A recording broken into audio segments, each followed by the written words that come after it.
Alright, hello! So, welcome to the Devstream 72 breakdown. So we actually got a lot of cool things today, and just a lot of good information and just news about changes that we're going to be seeing that is just really nice. Uh, so let's just start it up. First is the new operator customization options. So this is a thing that I'm particularly excited about because I just like being able to customize characters, and it's super fun for me. And apparently, we're going to have the operators doing more in future quests and being more important. So, like, how they look visually is going to be nice to customize for cutscene purposes and things like that. They'll be getting new faces, which we didn't see, and we have these male hairs. We're not getting all of these. They said about half of these are actually going to like make it into the game, at least for now.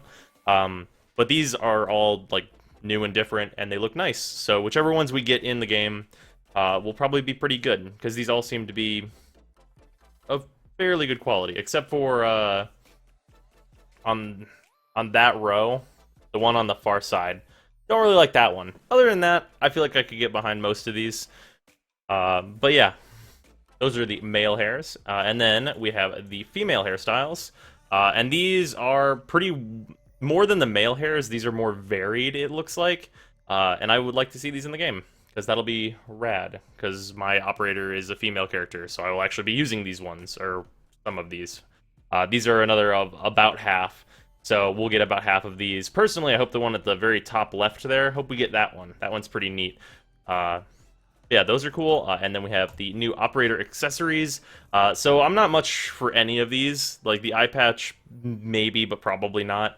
But they're nice to have as options. I'm sure some people will be using them, and they seem pretty cool, which is fine there. And then, moving on from that, we have news for the Banshee Deluxe skin, which the Oberon skin just came out. And that was announced after the Banshee skin, but we're getting the Banshee skin on PC this month, please. So that should be good for those of you that are playing Banshee. And news for Reworks. So apparently, Bolt and Mag are going to get their reworks before Update 19, which could be like, Update 19 is not necessarily super close, but that means those reworks are probably coming in hot. Like, we're going to get those pretty soon, and we have news on the Bolt rework, so let's just go over that. His 1 has synergy with his other powers now. It didn't seem like there was a ton of synergy there, but it was definitely present, and seemed like it could be very important for his 3 in particular. His 2, they're working on doing a new like opt-in system for other players, so they're not like forced into his speed, which, for me personally, I don't know any time I wouldn't want Volt speed, because it's just a raw advantage in my opinion, but I can see why some players might not like it. So that will be nice. What they didn't say about his 2 that I'm a little worried about is if it's... I might have just missed it. I don't know if it's a toggle now, or if it's recastable. I really want it to be one of those things at the very least, but we don't have news on that. I would like it to be at least one of those things for his 2, because that would be a nice quality of life thing. For his 3, that shield is much larger, it looks way nicer, and it has some bonus effects. So you can pop his shield up as normal. It's quite wide now, and more squared off, so you don't have like, it's less of an oval. But now you can use your 1 to charge it up and make it a shock barrier. So you could say, leave it as like a screen for enemies, put your 1 on it, and now it would work in a sort of similar fashion to Alice's Tectonics, where it could stop enemies, although I think it would be stopping them with electrical procs. Having that added functionality is pretty cool. Don't think it's going to be very good for damage, might kill low-level enemies though. But just the improvements to the electric barrier is something I wasn't expecting, because that was an ability I was already happy with. Which is very nice. And then we have his ultimate. So, I feel like this ultimate is going to be... Right now, it's not balanced. Like, it was very apparent, because it's a stun that lasts indefinitely, is what it was whenever they were showing it. But the way that it works now seems like it could potentially be very good. So, it's the same animation. Overload goes out, and it hits enemies. But what it does to those enemies is now different. It's a hard stun that turns them into a, like, Tesla coil, basically. Based on the enemy's health, it will scale with their health points. Which, scaling with their health and not their effective health is maybe a little worrying to me, because it means it won't be very good on Grineer. which is it can be fine depending on how good that stun is. And on groups, it will have group scaling as well because they're all hitting each other because they're all like Tesla coiling one another, which is pretty strong.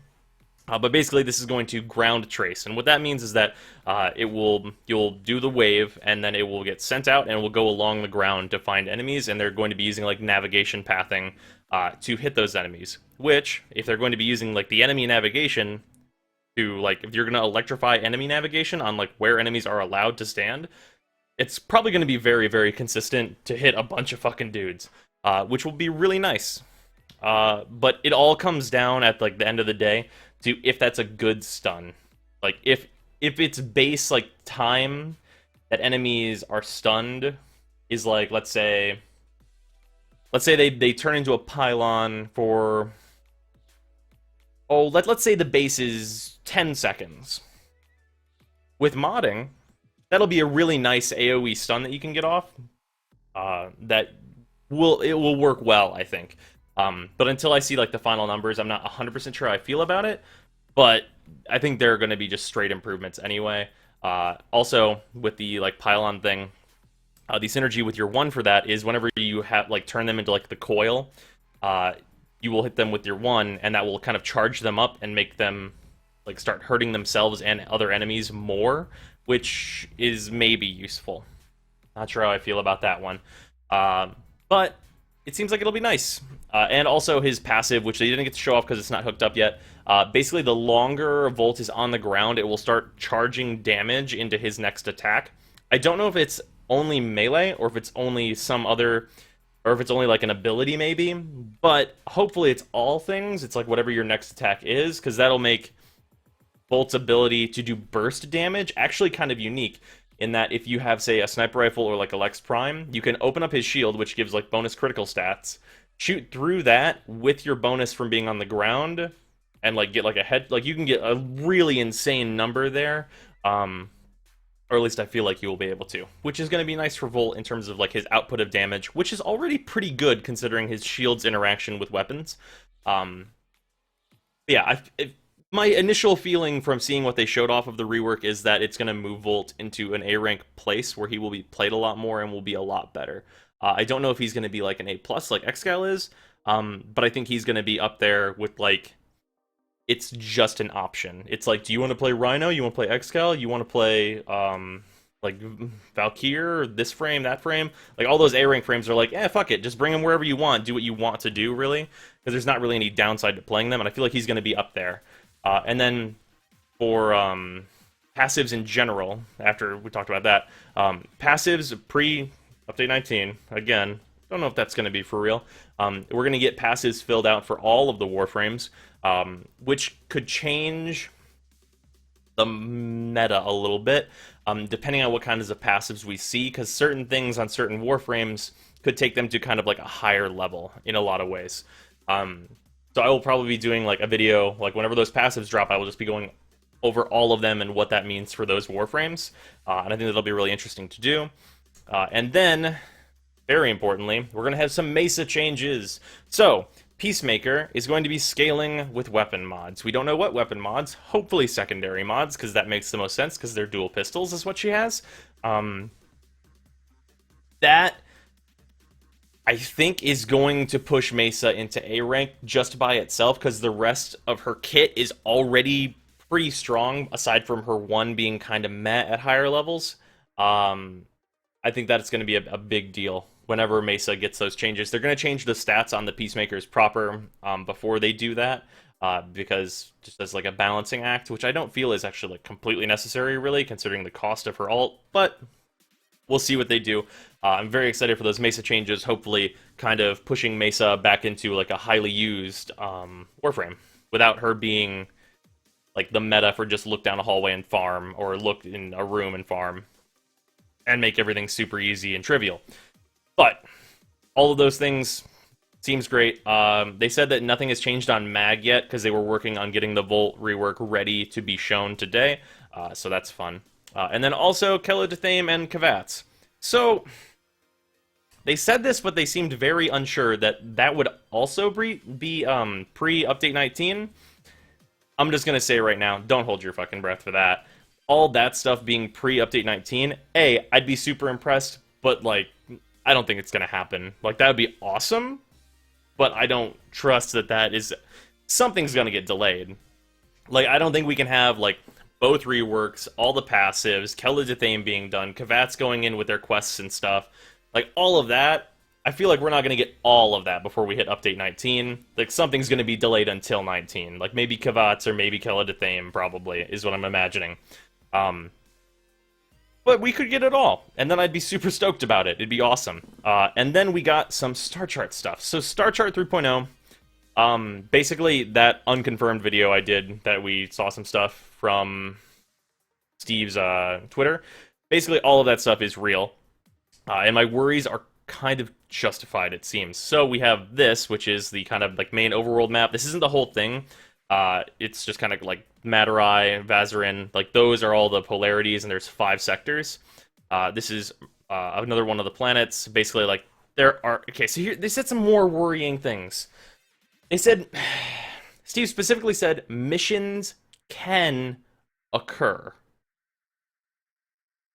and he said that there would be a critical path for like players just going through the game, but then also that missions can occur on some of these nodes, and they said it wouldn't be alerts, and I'm very worried about it. Like alerts and these occurring missions would be different, and they would change from week to week, and I'm very worried about it. Because like the implications,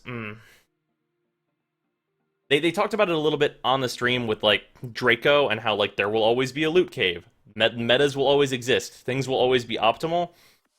But I'm worried that we're going to lose a lot while gaining a lot. Which kind of goes into this next thing I'm going to talk about, which is the Void opening up on the Starchart. So this is actually really interesting and is really good incentive for players to finish the Starchart. And I'm very happy about what they said about this. So basically, the Void is going to work in 2 ways. You'll have the Void with keys, which your keys will still be super valuable, and you'll be able to go wherever the fuck you want, whenever the fuck you want. But in addition to that, on the Starchart, Void portals would kind of like open up and let you get at the Void for free, basically, through a mission, which is really cool and gives you more of a reason to be on the Starchart. And as a newer player, I think it would be a good way of kind of easing you into the Void and maybe giving you like a few things to sell for ducats and stuff to deal with borrow more early on, and giving you access to more places without having to have like a big stock of keys or do like key shares and things, which I think is going to be really nice for newer players, and just in general will be an improvement to like the grind in the Void. Obviously, we don't know exactly how it's going to work, but based on what they said, the Void improvements are going to be definite. But the overall Starchart, I don't know how I like feel about it yet. That being said, I'm going to reiterate what I said in that unconfirmed. Finish your goddamn Starchart. That means every single node on the whole thing. If you want to be ready to do this stuff, I don't know what progression is going to mean in the next Starchart, and right now it's really defined as just do all the nodes once. So you should probably do that now, because it's pretty simple right now, and it doesn't look like we're going to get like a real large amount of node reduction. So I think it's going to be better if to finish now and then see what it looks like. Because I'm probably going to be checking this out on like what happens to the Starchart across like my free-to-play through account, and maybe start like a brand new account to see what it looks like just right off the bat.